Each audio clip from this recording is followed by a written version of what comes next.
Salam, perkenalkan nama saya Suryani Hilmiati Emata, NIM 102-2021-0185, kelas E semester 2, Prodi Pendidikan Kristen Anak Usia Dini. Di sini saya akan membuat video resume bab 7. Video bab resume bab 7 materinya tentang dinamika historis, konstitusional, sosial politik, kultural, serta konteks kontemporer penegakan hukum yang berkeadilan. Nah, sebelum kita masuk dalam materinya yang lebih lanjut, di sini saya akan menjelaskan sedikit tentang Indonesia adalah negara hukum, artinya negara yang semua penyelenggaraan pemerintahan dan kenegaraan serta kemasyarakatannya berdasarkan atas hukum, bukan didasarkan atas kekuasaan belaka.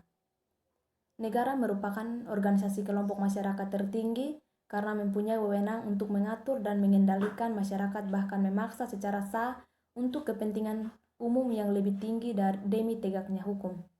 Negara pun dipandang sebagai subjek hukum yang mempunyai kedaulatan yang tidak dapat dilampaui oleh negara manapun.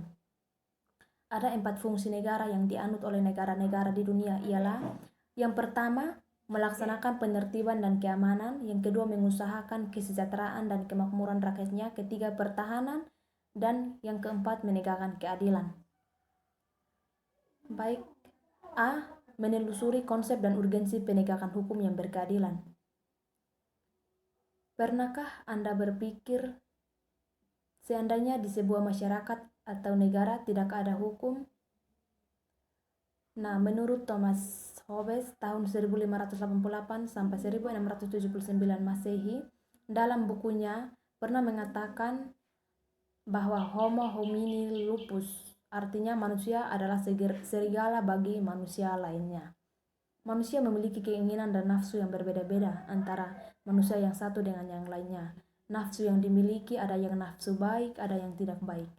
Inilah salah satu argumen mengapa aturan hukum diperlukan.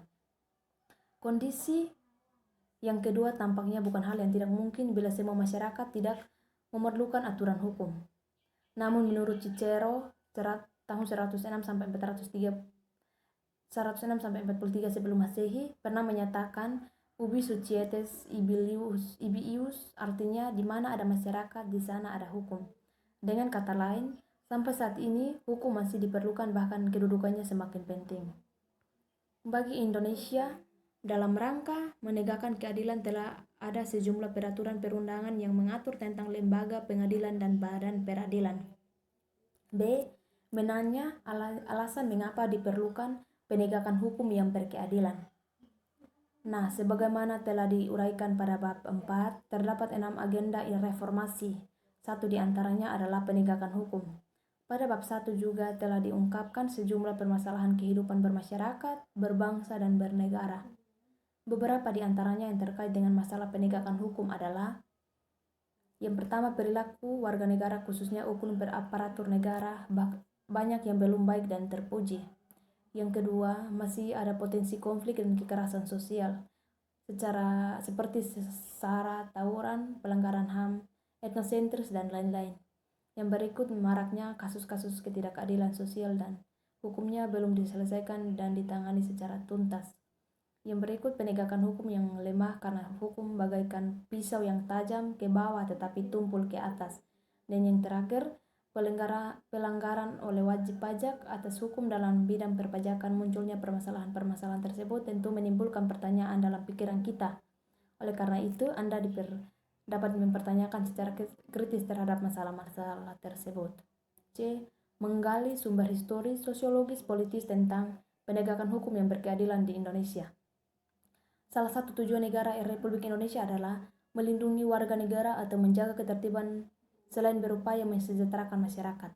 Dalam tujuan negara sebagaimana dinyatakan di atas, secara eksplisit dinyatakan bahwa negara melindungi segenap bangsa Indonesia, seluruh tumpah darah Indonesia, dan memajukan kesejahteraan umum dan mencerdaskan kehidupan bangsa serta melaksanakan ketertiban dunia.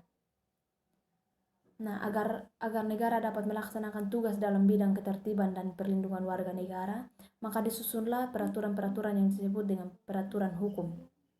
Peraturan hukum itu mengatur hubungan antara manusia yang satu dengan manusia lainnya. Di samping mengatur hubungan manusia atau warga negara dengan negara, serta mengatur organ negara dalam menjalankan pemerintah negara. Ada dua pembagian besar hukum. Yang pertama, hukum privat ialah hukum yang mengatur hubungan antara manusia atau individu yang menyangkut kepentingan pribadi. Misalnya masalah jual beli, sewa menyewa, dan pembagian warisan. Yang kedua, hukum publik ialah hukum yang mengatur hubungan antara negara dengan organ negara atau hubungan negara dengan perseorangan yang menyangkut kepentingan umum, misalnya masalah perampokan, pencurian, pembunuhan, penganiayaan, dan tindakan kriminal lainnya. Menurut Gustav Radruck, seorang ahli filsafat Jerman, menyatakan bahwa untuk menegakkan hukum ada 3 unsur yang harus diperhatikan. Yang pertama, unsur keadilan. Dalam pelaksanaan hukum, para aparat penegak hukum harus bersikap adil. Pelaksanaan hukum yang tidak adil mengakibatkan keresahan masyarakat sehingga wibawa hukum dan aparatnya akan luntur di masyarakat. Yang kedua, unsur kemanfaatan. Hukum harus bermanfaat bagi manusia. Oleh karena itu, pelaksanaan hukum atau penegakan hukum harus memberi manfaat atau kegunaan bagi manusia. Yang ketiga, unsur kepastian hukum. Penegakan hukum pada hakikatnya adalah perlindungan hukum terhadap tindakan sewenang-wenang. Adanya kepastian hukum memungkinkan seseorang akan dapat memperoleh sesuatu yang diharapkan. Yang berikut, dalam rangka menegakkan hukum, aparat penegak hukum harus menunaikan tugas sesuai dengan tuntutan yang ada dalam hukum material dan hukum formal. Pertama, hukum material adalah hukum yang memuat peraturan-peraturan yang mengatur kepentingan dan hubungan-hubungan yang berupa perintah dan larangan-larangan atau KUHP. Kedua, hukum formal atau disebut juga hukum acara, yaitu peraturan hukum yang mengatur tentang cara bagaimana mempertahankan dan menjalankan peraturan hukum material atau KUHP.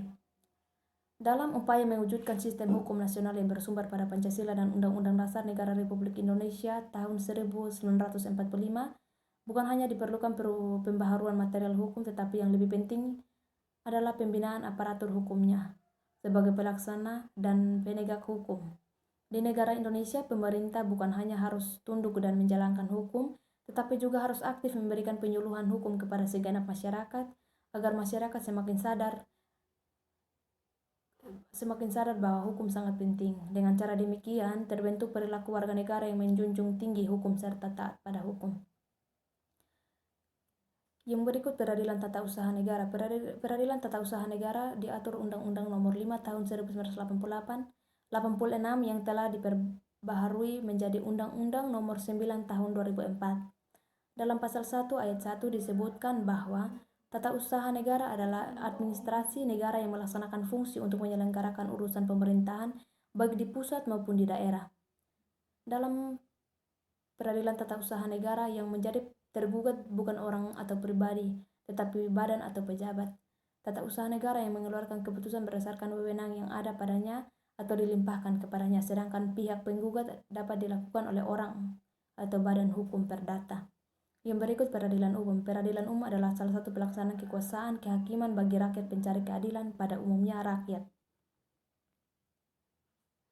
Yang pertama, pengadilan negeri. Pengadilan negeri dikenal pula dengan istilah pengadilan tingkat pertama yang wewenangnya meliputi satu daerah tingkat 2, misalnya Pengadilan Negeri Bekasi, Pengadilan Negeri Tasikmalaya, Pengadilan Negeri Bogor, dan sebagainya.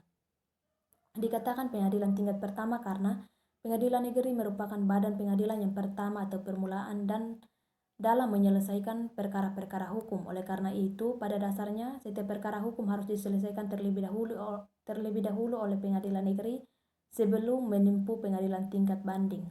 Yang kedua, pengadilan tinggi. Putusan hakim pengadilan negeri yang dianggap oleh salah satu pihak belum memenuhi rasa keadilan dan kebenaran dapat diajukan banding. 3. Pengadilan tingkat kasasi. Apabila putusan hakim pengadilan tinggi dianggap belum memenuhi rasa keadilan dan kebenaran oleh salah satu pihak, maka pihak yang bersangkutan dapat meminta kasasi kepada hukum agung. 4. Penasihat hukum. Penasihat hukum merupakan istilah yang diajukan kepada pihak atau orang yang memberikan bantuan hukum pengacara. D. Membangun argumen tentang dinamika dan tantangan penegakan hukum yang berkeadilan Indonesia. Penegakan hukum di Indonesia dapat dipandang masih lemah. Dalam beberapa kasus, masyarakat dihadapkan pada ketidakpastian hukum. Rasa keadilan masyarakat pun belum sesuai dengan harapan. Sebagian masyarakat bahkan merasakan bahwa penegak hukum sering memperlakukan hukum bagaikan pisau yang tajam ke bawah tetapi tumpul ke atas. Apabila hal ini terjadi secara terus-menerus, bahkan telah menjadi suatu yang dibenarkan atau kebiasaan, maka tidak menutup kemungkinan akan terjadi revolusi hukum. Oleh karena itu, tantangan yang dihadapi oleh bangsa Indonesia saat ini adalah menghadapi persoalan penegakan hukum di tengah maraknya pelanggaran hukum di segala strata kehidupan masyarakat. Negara kita telah memiliki lembaga peradilan, yaitu diatur dalam Undang-Undang Negara Republik Indonesia tahun 1945, ialah Mahkamah Agung, Komisi Yudisial, dan Mahkamah Konstitusi. Dan yang terakhir, mendeskripsikan esensi dan urgensi penegakan hukum yang berkeadilan Indonesia. Penegakan hukum bertujuan untuk mewujudkan peraturan hukum demi terciptanya ketertiban dan keadilan masyarakat. Apa yang tertera dalam peraturan hukum atau pasal-pasal hukum material seyogyanya dapat terwujud dalam proses pelaksanaan atau penegakan hukum di masyarakat. Dengan kata lain, penegakan hukum pada dasarnya bertujuan untuk meningkatkan ketertiban dan kepastian hukum dalam masyarakat sehingga masyarakat merasa memperoleh perlindungan akan hak-hak dan kewajibannya. Baik, inilah materi yang dapat saya sampaikan. Kiranya bermanfaat bagi kita semua. Sekian dan terima kasih. Salam, Tuhan Yesus memberkati.